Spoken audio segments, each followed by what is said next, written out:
كنتم على سفر ولم تجدوا كاتبا فرهان مقبوضة وإن أمن بعضكم بعضا فليؤدي الذي اؤتمن أمانته وليتق الله ربه ولا تكتموا الشهادة ومن يكتمها فإنه آثم قلبه والله بما تعملون عليم. گزشتہ آیت سے ایک مضمون چلا آ رہا ہے.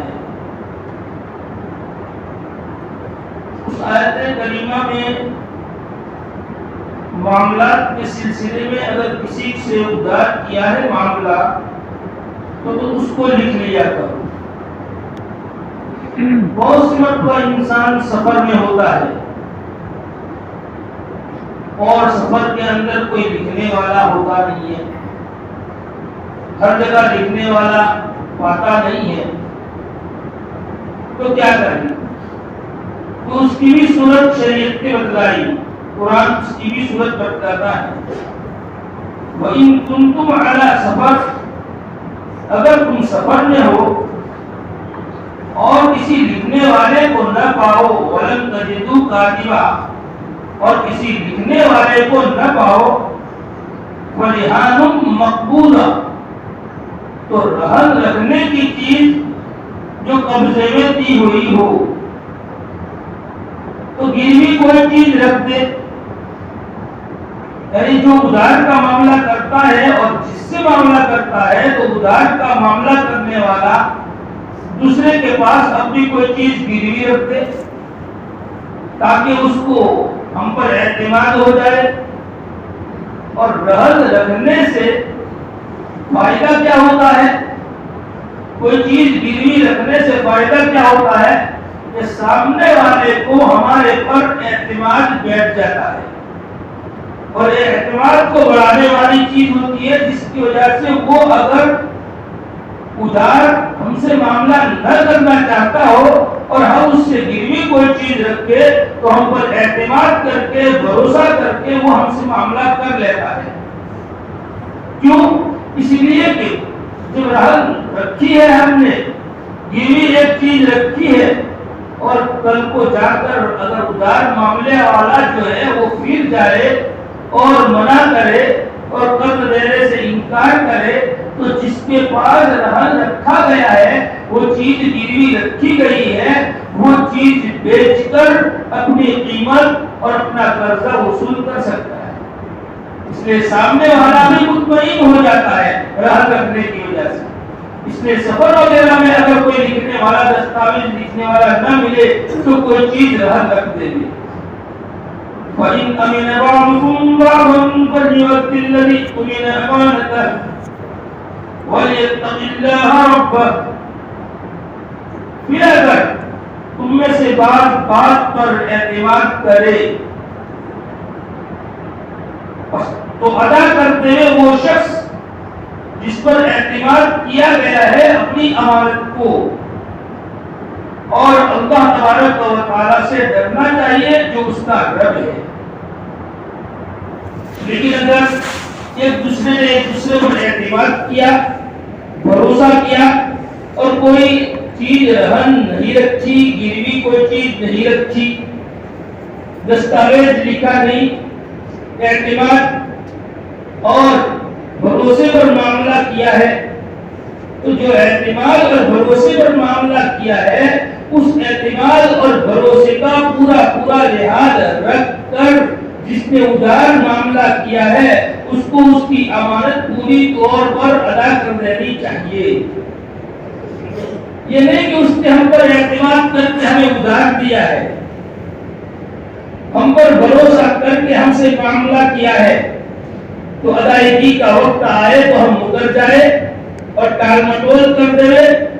اس نے ہم پر جو اعتماد کیا اس اعتماد پر ٹھیس پہنچائے اور اس اعتماد کا شیرازہ بکھیرتے ہوئے اور پانی کرتے ہوئے نہیں, بلکہ اس اعتماد کا پورا لحاظ کر کے اس کے مطابق ہم وقت پر اس کی رقم کو اور اس کی چیز کو ادا کر دیں گے. اور اللہ تبارک و تعالی سے ڈرنا چاہیے. کیا فرمایا؟ وَلْيَتَّقِ اللَّهَ, اس میں ذات لانے کے بعد رب لائے ہیں. اس میں ایک نقطہ یہ ہے کہ دیکھو اگر تم نے اس پر اعتماد کیا ہے اور جس پر اعتماد کیا گیا ہے اس اعتماد والے نے پورے طور پر پوری رقم اور پوری چیز ادا کر دی تو پالنے والا اور پرورش کرنے والا اللہ تبارک و تعالی ہے. تم نے حقوق کو ادا کر دیے ہیں تو تربیت تمہاری کرنے والا، تم کو پرواز چلانے والا، تم کو پالنے والا، تم کو سنبھالنے والا رب ہے. تم کو ضائع نہیں کرے گا. وَلْيَتَّقِ اللَّهَ، اللہ سے ڈرے جو اس کو پالنے والا ہے، جو اس کا پروردگار ہے. وَلَا تَكْتُمُوا الشَّهَادَةَ، اور شہادت کو نہ چھپاؤ. اگر تمہیں کسی کے معاملے کا علم ہے اور تم گواہ ہو تو اس گواہی کو چھپاؤ نہیں، بلکہ پورے طور پر شہادت دیا کرو اور گواہی پورے طور پر دیا کرو تاکہ کسی کا حق ضائع نہ جائے. کہیں ایسا نہ ہو کہ تمہارے کتمان شہادت کی وجہ سے، تمہارے شہادت کے چھپانے کی وجہ سے کسی کا حق مارا جا رہا ہو اور کسی کا حق دبایا جا رہا ہو. اس لیے فرمایا وَلَا تَكْتُمُوا الشَّهَادَةَ، شہادت کو مت چھپاؤ. وَمَن يَكْتُمْهَا، اور جو شہادت کو چھپائے گا فَإِنَّهُ آثِمٌ قَلْبُهُ، تو بے شک اس کا دل گنہگار ہے. اس لیے کہ سب سے پہلے قلب میں ارادہ کیا گناہ کرنے کا. جب انسان کوئی کام کرتا ہے تو سب سے پہلے وہ بات اس کے دل کے اندر آتی ہے.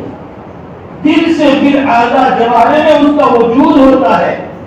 اگر وہ کام ہاتھ سے کرنے کا ہے تو ہاتھ سے اس کا وجود ہوتا ہے. اگر آنکھ سے کرنے کا ہے تو آنکھ سے وہ گناہ وجود میں آتا ہے. اگر کان سے کرنے کا ہے تو کان سے وہ گناہ وجود میں آتا ہے. لیکن تمام گناہ اعضاء جوارح سے وجود میں آنے سے پہلے سب سے پہلے وہ قلب پر، دل میں وہ اس گناہ کا ارادہ اور قصد کرتا ہے. اس لیے سب سے پہلے جو گنہگار ہوتا ہے وہ کون گنہگار ہوتا ہے؟ قلب گنہگار ہوتا ہے. فَإِنَّهُ آثِمٌ قَلْبُهُ، اس کا دل گنہگار ہے. وَاللَّهُ بِمَا تَعْمَلُونَ عَلِيمٌ، اور اللہ تبارک و تعالی تمہارے اعمال کو جاننے والا ہے. جب اوپر کی بات آئی فَإِنَّهُ آثِمٌ قَلْبُهُ، اللہ تبارک و تعالی سب کچھ جانتا ہے. دل میں تم نے کیا کیا گناہ کا ارادہ کیا ہے اور کیا کیا پکوان پکائے ہیں، اللہ اس کو بھی جانتا ہے. اب اگر کسی شخص کے دل میں یہ بات آئے، اور عام مطلب یہ بات اہل ایمان کے دل میں تو نہیں آتی، لیکن جن کے دلوں کے اندر ایمان نہیں ہوتا ہے یا جو عقل کے بلبوتے پر چلتے ہیں، جو دین سے پورے ہیں اور دین سے دور ہے، اللہ کی صحبت میں نہیں ہے، رات دن دنیا رچی اور بسی ان کے دلوں میں ہے، اور رات دن ان کے زبانوں پر دنیا کا ذکر ہوتا رہتا ہے. وہ یہاں پر کیا کہتے ہیں؟ کہتے ہیں کہ ہم نے سارا سب کچھ کمایا ہے، دنیا ہم نے کما کر محنت کر کے ہم نے جمع کی ہے، یہ ہوٹلیں ہم نے تیار کی ہے، کھیتی محنت کر کے ہم نے تیار کی ہے، جانوروں کو پال کر ہم نے تیار کیا ہے، تو مالک تو ہم ہیں. جب مالک ہم ہیں، ہم جیسے چاہے ویسے تصرف اپنے اعتبار سے کر سکتے ہیں. اللہ تبارک و تعالی نے ایک جواب تو بڑا حکیمانہ عطا فرمایا ہے. ان اللہ اشترى من المؤمنین انفسهم واموالهم بان لهم الجنہ، کہ اللہ تبارک و تعالی نے تمہارے جان کا اور مال کا جنت کی عوض سودا کر دیا. یہ تو یہ اللہ تبارک و تعالی نے ایک حکیمانہ جواب دیا ہے. لیکن اللہ تبارک و تعالی نے دوسرا جواب حاکمانہ دیا ہے کہ تم یہ کہتے ہو کہ کھیت میرا تیار کیا ہوا، پیداوار میری محنت سے ہوئی ہے، دکان اور ہوٹل میں سامان میری محنت سے تیار ہوا ہے، سب میں نے سجایا ہے، سب میں نے بنایا ہے، کہ جانوروں کو پال پال کر میں نے بڑا کیا ہے اور دودھ دینے کے لائق میں نے کیا ہے، یہ ساری کی ساری میری محنت کا ثمرہ ہے، جیسا کہ قارون نے کہا تھا۔ یہ تو میرے اپنے علم کی بلبوتے پر سارا میں نے جمع کیا ہے، میں کیوں زکات کو نکالوں، میں کیوں اللہ کے راستے میں مال کو خرچ کروں؟ یہ قارونی بول ہے، قارونی بول۔ اللہ تبارک و تعالی نے کیا حشر کیا تھا؟ تو اللہ تبارک و تعالی یہ فرماتا ہے للہ ما فی السماوات وما فی الارض، حاکمانہ جواب دے رہا ہے۔ ارے تم نے اپنی محنت سے تم نے جتنا سب کچھ جو جمع کیا ہے وہ تمہارا نہیں ہے، اللہ کا ہے۔ للہ، اللہ ہی کی ملکیت ہے جو کچھ آسمانوں میں ہے اور جو زمین میں ہے۔ تم یہ سوچتے ہو کہ میرا ہے؟ اللہ فرماتا ہے کہ آسمان میں جتنی کائنات موجود ہے، فرشتے اور آسمان میں جتنی مخلوقات ہے، ساری کی ساری، زمین کو تو چھوڑو، آسمان کی جتنی مخلوقات ہیں سب کے سب میری ملک ہے۔ تم زمین کی بات کر رہے ہو، زمین تو ہے ہی میری ملک۔ تو للہ ما فی السماوات وما فی الارض، اللہ کی ملک ہے جو کچھ آسمانوں میں ہے، جو کچھ زمین میں ہے، کسی اور کی ملکیت میں نہیں ہے کہ تم چاہو جس طرح چاہو تم تصرف کرو۔ میری مرضی، میرا دل جیسے کہے ویسے میں تصرف کروں، میری مرضی؟ ارے مرضی تیری نہیں چلے گی، مرضی رب چلے گی، اللہ کی مرضی چلے گی، تیرا چاہا ہوا نہیں چلے گا۔ تیری مرضی کے مطابق تو مال کو صرف نہیں کر سکتا، تیری مرضی کے مطابق تو مال کو خرچ نہیں کر سکتا، تو اپنی مرضی کے مطابق عبادت کو نہیں کر سکتا، بلکہ جیسی اللہ کی مرضی ہے، اللہ نے جو طریقہ بتایا ہے، اللہ کا جو حکم ہے، اس حکم کے مطابق تجھے چلنا پڑے گا کہ اللہ اپنی حاکمیت کا اظہار فرماتا ہے للہ ما فی السماوات وما فی الارض۔ اللہ فرماتا ہے میری ملک ہے، تم اپنے مرضی کے مطابق نہیں کر سکتے۔ یاد رکھو، اللہ آگے فرماتا اگر تم کچھ کرتے ہو، کچھ اعمال کرتے ہو، چاہے عبادات کی لائن سے، معاملات کی لائن سے، معاشرات کی لائن سے، اخلاقیات کی لائن سے، جو بھی تم کرتے ہو، وَإِن تُبْدُوا مَا فِي أَنفُسِكُمْ، اگر تم ظاہر کرو جو تمہارے دلوں میں ہے، او تخفوہ یا تم اس کو چھپاؤ، یحاسبکم بہ اللہ، اللہ اس کا تمہارا حساب لے گا۔ اللہ نے اپنی ملکیت کا اظہار فرمایا کہ آسمان و زمین کی ملکیت میری ہے، مالک میں ہوں۔ اللہ یہ فرماتا ہے مالک یوم الدین، اے آسمان و زمین کیا، روز جزا کا میں مالک ہوں، روز جزا کا میں مالک ہوں۔ تو تم اپنے دل میں جو چھپا رکھا ہے اور اپنے دل میں جو قصد و ارادے کیا ہے، اور ان قصد و ارادوں کو اپنے اعمال سے، اپنے اعضاء سے، اپنے جوارح سے، اپنے ہاتھ سے، منہ سے، زبان سے، پاؤں سے، جو کچھ تم ظاہر کر رہے ہو، جو بول رہے ہو، اور بول کر تم جس کو ظاہر کر رہے ہو، اللہ تبارک و تعالیٰ اس کو بھی جانتا ہے، اور جو تم اپنے دلوں میں چھپائے رکھے ہو اللہ اس کو بھی جانتا ہے۔ جب یہ آیت کریمہ نازل ہوئی تو صحابہ کرام رضوان اللہ علیہ اجمعین پر بڑا شاق گزرا۔ یہ آیت بڑی بھاری گزری صحابہ کرام رضوان اللہ علیہ اجمعین پر، اس لیے کہ صحابہ کرام رضوان اللہ علیہ اجمعین کے ظاہری الفاظ سے جو سمجھا وہ یہ سمجھا کہ جو ہم قصد و ارادے سے، اختیار سے جو اعمال کرتے ہیں، اللہ تبارک و تعالیٰ اس کا بھی حساب لے گا، اور وہ اعمال جو ہمارے قصد و ارادے کے بغیر ہمارا کوئی اختیار نہیں، ہم اپنے اختیار سے غیر اختیاری طور پر ہم سے سرزد ہو جاتے ہیں، اس پر بھی اللہ ہمارا حساب لے گا، تو ہم تو چھوٹ ہی نہیں سکتے۔ یحاسبکم بہ اللہ، اللہ فرماتا ہے کہ اللہ اس کا حساب لے گا تمہارا، تو ہم تو پکڑے جائیں گے۔ محاسبہ اللہ تبارک و تعالی جو ہمارے وساوی سے خیالات ہیں، جو ہمارے اپنے اختیار میں نہیں ہے، غیر اختیاری طور پر کوئی ارادہ ہمارا نہیں ہوتا، وہ ہماری زبان سے سرزد ہو جائے، ہمارے دلوں میں وہ پیدا ہو جائے، تو اللہ اس پر بھی ہمارا حساب لے۔ حدیث شریف میں آتا ہے کہ اللہ کے رسول صلی اللہ علیہ وسلم نے صحابہ کرام رضوان اللہ علیہ اجمعین نے جو اللہ کے رسول کے سامنے یہ بات رکھی کہ اللہ کے رسول مسئلہ یہ ہے، آج تک تو معاملہ یہ تھا کہ ہمارے اپنے ظاہری اعمال جو ہمارے قصد ارادے سے اور اختیار سے کرتے تھے اس کا تو حساب کا مسئلہ تھا، لیکن اب تو اللہ فرماتا ہے کہ جو تم اپنے دل میں چھپائے رکھے ہو اس کا بھی اللہ حساب لے گا۔ تو اللہ کے رسول صلی اللہ علیہ وسلم نے اگرچہ اللہ کے رسول جانتے تھے آیت کے الفاظ سے اور آیت کے ظاہر سے عموم معلوم ہوتا ہے، لیکن یہ آیت کی الفاظ عام نہیں ہے بلکہ خاص ہے۔ اختیاری امور یہاں مراد ہے، غیر اختیاری امور مراد نہیں ہے۔ اللہ کے رسول صلی اللہ علیہ وسلم جانتے تھے، لیکن اللہ کے رسول صلی اللہ علیہ وسلم نے اللہ کے منشے کے مطابق اللہ اپنی حکیمیت کا اظہار فرما رہا ہے، تو اللہ کے رسول صلی اللہ علیہ وسلم نے صحابہ سے کہا کہ تم اہل کتاب کی کیا کرتے، تم اگلو کی طرح بننا چاہتے ہو کہ سمینا وعصینا، کہ ہم نے سنا اور نافرمانی کی، تم یہ کہنا چاہتے ہو؟ بلکہ تم یہ کہو قولوا سمعنا واطعنا، بلکہ کہہ دو سمعنا واطعنا۔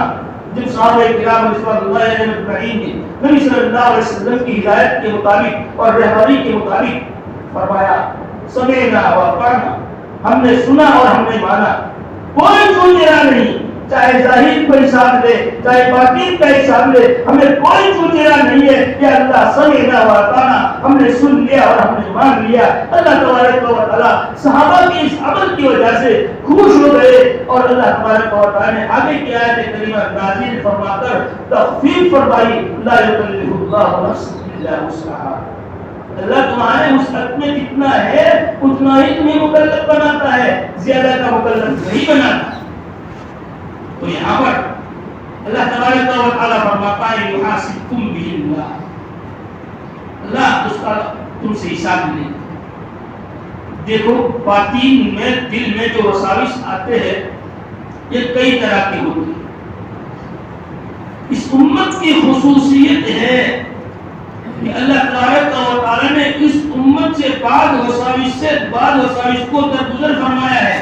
حدیث شریف میں آتا ہے، آیت نہیں فرماتی ہے یحاسبکم بہ اللہ، جبکہ حدیث شریف میں آتا ہے ان اللہ تجاوز عن امتی، کہ میں نے اپنی امت سے اللہ تبارک و تعالیٰ نے میری امت سے درگزر فرمایا ہے، اما حدثت انفسها، ان گناہوں کو جو ان کے دلوں کے اندر پیدا ہوتا ہے، ما لم یتکلموا او یعملوا بها، جب تک کہ وہ گفتگو اور کلام اور زبان پر نہ لائے یا جب تک وہ اقرار نہ لائے یعنی اس پر عمل نہ کرے، تب تک اللہ تبارک و تعالیٰ اس کا مؤاخذہ نہیں فرماتا۔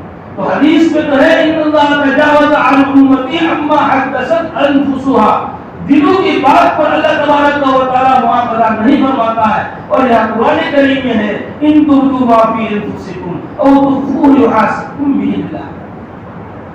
قرآن اور حدیث میں تھوڑا تعارض معلوم ہوتا ہے، ٹکراؤ معلوم ہوتا ہے۔ دیکھو دل میں پیدا ہونے والے وساوس اور خیالات کئی طرح کے، تقریباً 5 طرح کے۔ ایک تو ہے حاجز، دوسرا ہے حدیث النفس، تیسرا ہے خاطر، چوتھا ہے ہم، اور پانچواں ہے عزم۔ حاجز ایک چیز دل میں آئی اور فوراً بغیر ٹھہرے نکل گئی، جیسے اسکرین پر ایک چیز چلتی رہتی ہے، ٹھہرتی نہیں ہے، ہم پڑھنا چاہے بھی پڑھ نہیں سکتے، ایسا کوئی خیال دل میں آیا کہ نکل گیا، یہ تو ہے حاجز۔ اس پر میں اگلی امتوں کا مؤاخذہ تھا، نہ اس امت کا مؤاخذہ ہے۔ دوسری بات ہے حدیث النفس۔ حدیث النفس ایک بات دل میں آئی، تھوڑی دیر ٹھہری اور ٹھہر کے فوراً روانہ ہو گئی، اس پر کوئی عزم کوئی ارادہ کرنے کا نہیں، بالکل آئی اور تھوڑی دیر ٹھہر کر پھر نکل گئی۔ تیسری چیز ہے خاطر۔ خاطر کا مطلب یہ ہے ایک چیز دل میں آئی، ٹھہر گئی، ٹھہرنے کے بعد کچھ ہم نے سوچا لیکن کرنے کا پہلو مغلوب تھا اور نہ کرنے کا پہلو غالب تھا۔ مثلا کسی عورت کا دل میں خیال آیا برائی کا، تھوڑی دیر رہا اور اس کی طرف کرنے کی طرف توجہ گئی ہی نہیں اور وہ دل سے نکل گیا۔ خاطر یہ بھی اس امت سے معاف ہے،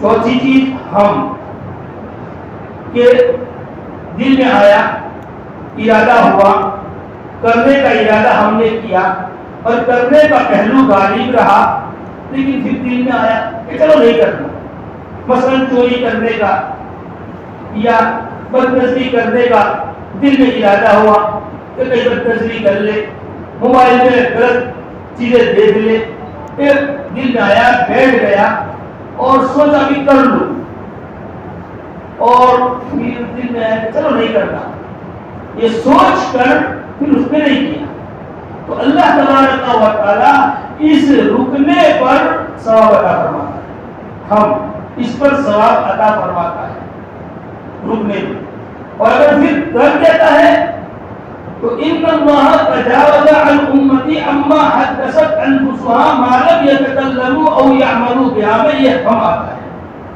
کہ جب تک تم کرو گے نہیں تب تک گناہ نہیں ہوگا، اور اگر اس سے رک جاؤ گے تو تمہیں ثواب ملے گا، یہ ہم پر۔ پانچویں چیز عزم ہے کہ کسی کام کے کرنے کا ہم نے عزم مصمم کر دیا،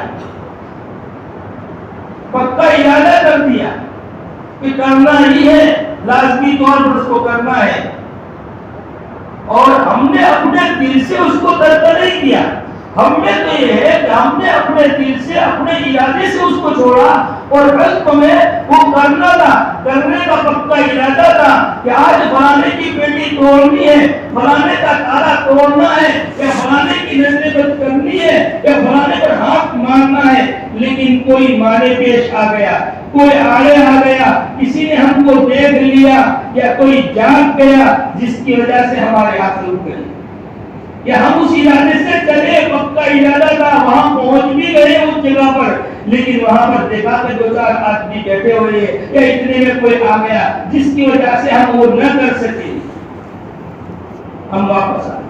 تو یہ ہمارا عزم مصمم تو تھا، کرنے کا پکا ارادہ تھا، لیکن وہ آئے اور مانے پیش آ جانے کی وجہ سے ہم نہ کر سکے۔ اگر وہ آئے نہ آتا کوئی، یا وہ مانے پیش نہ آتا تو ہم کر گزرتے۔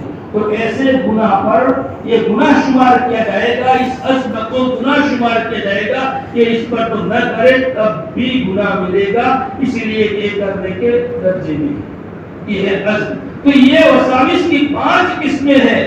تو یہاں یحاسبکم بہ اللہ، تو اللہ تبارک و تعالیٰ تم سے حساب لے گا۔ اس لیے اکثر مفسرین نے فرمایا ہے کیا محاسبہ سے وہ مراد ہے کہ جو انسان اپنے اختیار سے کرتا ہے، بعض اعمال وہ ہے جو انسان اپنے اختیار سے کرتا ہے، اس کا قصد اور ارادہ ہے، جیسے اعضاء جوارح سے نکلنے والے اعمال جو ہوتے ہیں اس پر تو وہ تو بولو، اس پر تو گناہ ہوگا ہی ہوگا، اور بعض دل کے گناہ ہے، جیسے علامہ باقی احمد اللہ نے فرمایا جیسے کبر ہے، یہ دل کا گناہ ہے، حسد ہے دل کا گناہ ہے، بغض ہے دل کا گناہ ہے، حب جاہ ہے، حب مال ہے، حرص ہے، یہ سارے دل کے گناہ ہیں۔ یہ اگر دل کے اندر ہے، بولے یہ تو آدھا دوارے سے ظاہر ہونے والا نہیں ہے، اس کا تعلق تو قلب سے ہے، تو یہ جس کو تم نے اپنے دل میں چھپائے رکھا ہے، کبر کو چھپایا ہے، ریا کو تم نے اپنے دل کے اندر چھپایا ہے،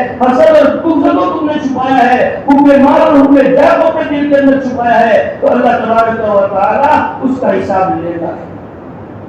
اور اسی چیز کی اللہ والوں کی صحبت میں جا کر اسی باطین کی صفائی اسی چیز کی کروائی جاتی ہے کہ اپنے دل کے گناہ، جس کا تعلق بہت سے ایسے گناہ ہیں جن کا تعلق اعتقادات سے ہے، جیسے کفر اور شرک ہے، کفر اور شرک جس کا تعلق اعتقاد سے ہے، تم اپنے دل کے اندر چھپائے ہو، نفاق اپنے دل کے اندر چھپائے بیٹھے ہو، تو اللہ تبارک و تعالیٰ یحاسبکم بہ اللہ، اللہ تمہارا حساب لے گا۔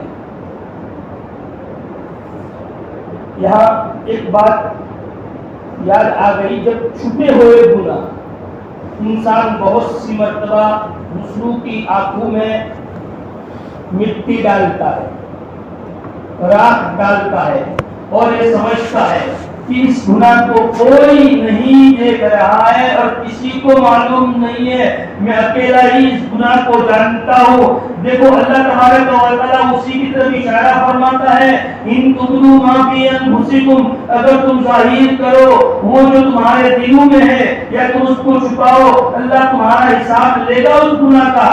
تو بہت سے گناہ ہم ایسے کرتے ہیں کہ ہم ہی خود جانتے ہیں، دوسروں کو اس کا آتا پتا نہیں ہے، دوسروں کو اس کا آتا پتا نہیں ہے۔ اللہ حساب لینے والا ہے، اللہ اس پر پکڑ پڑائے گا۔ اللہ آخرت میں ایسے گناہوں پر پکڑ کرتا ہے، لیکن بہت سی مرتبہ دنیا کے اندر بھی اللہ اس گناہ کی پکڑ فرماتا ہے اور لوگوں کے سامنے اس کا اظہار بھی فرما دیتا ہے، لوگوں کو اس کا قدر پتا بھی چلتا ہے۔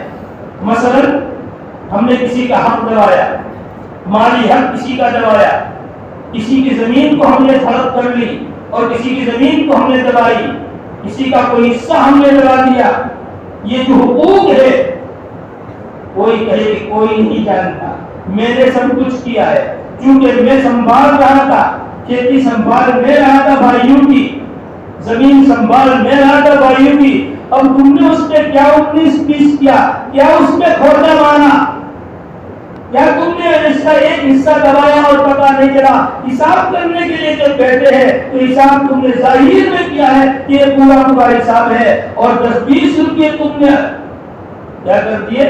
دبا دیے۔ بھائیوں نے تم پر اعتماد کر لیا ہے اور کوئی جانتا نہیں ہے، اللہ تبارک و تعالیٰ تمہارا اس کا حساب دے گا۔ اور دوسری بات یاد آ گئی کہ چونکہ ہم عامتاً بھینسیں پالتے ہیں، جانور پالتے ہیں، ہم ڈیری میں دودھ بھرانے کے لیے جاتے ہیں تو بہت سے کیا کرتے ہیں؟ 2 برنی لے کر جاتے ہیں، ایک برنی میں اچھا دودھ ہوتا ہے، دوسری برنی میں جو ابتدا کے اندر گائے اور بھینس سے جو دودھ نکالا ہے، جس میں پانی کا حصہ زیادہ ہوتا ہے، جس کو ہماری زبان میں ہم ڈبکا کہتے ہیں، وہ برنی میں لے کر جاتے ہیں۔ اور دودھ بھرانے کے لیے جاوے تو آگے کرتے ہیں کون سی برنی؟ جو زیادہ فیٹ والا، زیادہ چکنائی والا دودھ ہے اس کو آگے کرتے ہیں، اور جو ڈبکے والی برنی اس کو پیچھے کرتے ہیں، اور فیٹ اس سے دلوا کر پھر دونوں برنیاں اس کے اندر ڈال دیتے ہیں۔ من غشنا فلیس منا، یہ دھوکہ ہے۔ اللہ کے رسول صلی اللہ علیہ وسلم نے فرمایا جس نے ہم کو دھوکہ دیا وہ ہم میں سے نہیں ہے، یعنی ہمارے اسلامی طریقے پر نہیں ہے۔ اب 10-20 بھینسیں اور جانور کا دودھ نکال کر ہم لے جا رہے ہیں اور یہاں دھوکہ بازیاں کر رہے ہیں، ایک برنی کے اندر ڈبکے رکھ رہے۔ ارے ڈبکے کو چھوڑو، بازو کے بارے میں یہ علم ہوا ہے اور یہ معلوم ہوا ہے اور یہ شکایتیں تک پہنچی ہے کہ ایک میں تو دودھ لاتے ہیں اور دوسرے میں مکسر دودھ لاتے ہیں، پانی ملا ہوا۔ اب اس کو آگے نہیں کرتے، اس کو آگے کرتے ہیں اور دودھ ڈیری کے اندر دیتے ہیں۔ کیا برکتیں ہوگی؟ کیا تمہارے گھروں سے بیماریاں ختم ہوگی؟ کیا تمہارے گھروں سے مصیبتیں ختم ہوگی؟ ارے اس طریقے سے لوگوں کو دھوکہ دیا کرو گے اور تم اپنے گھر میں، تمہارے گھر کے اندر جو روزی آئے گی وہ روزی اولاد کو برباد کرنے والی ہوگی، تمہارے گھر کو اجاڑنے والی ہوگی، ہزاروں قسم کی بیماریوں کو لے کر آنے والی ہوگی۔ ارے وہ روزی تو ایسی ہوگی کہ گھروں کے گھروں کو اور محلوں کے محلوں کو تباہ کرنے والی، اگر کے پورے گاؤں کو تباہ کرنے والی ہوگی۔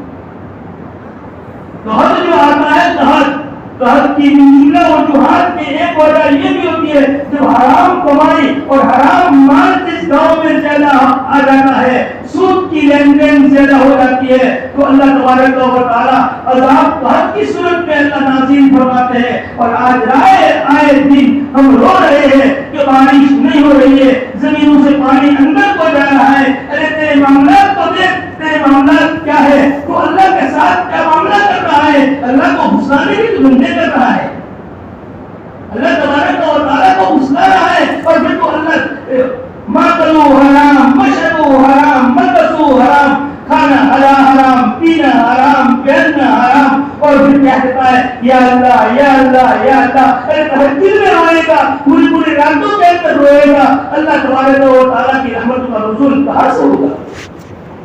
غور کریں ہمارے اپنی کمائی پر۔ یہ تو ایک 2 مثالیں لینے لیے، ایسی کتنی ہی مثالیں ہماری کمائی پر ہیں، ہمیں پہلے ہماری کمائی پر نظر ڈالنے کی ضرورت ہے. یہاں تک کو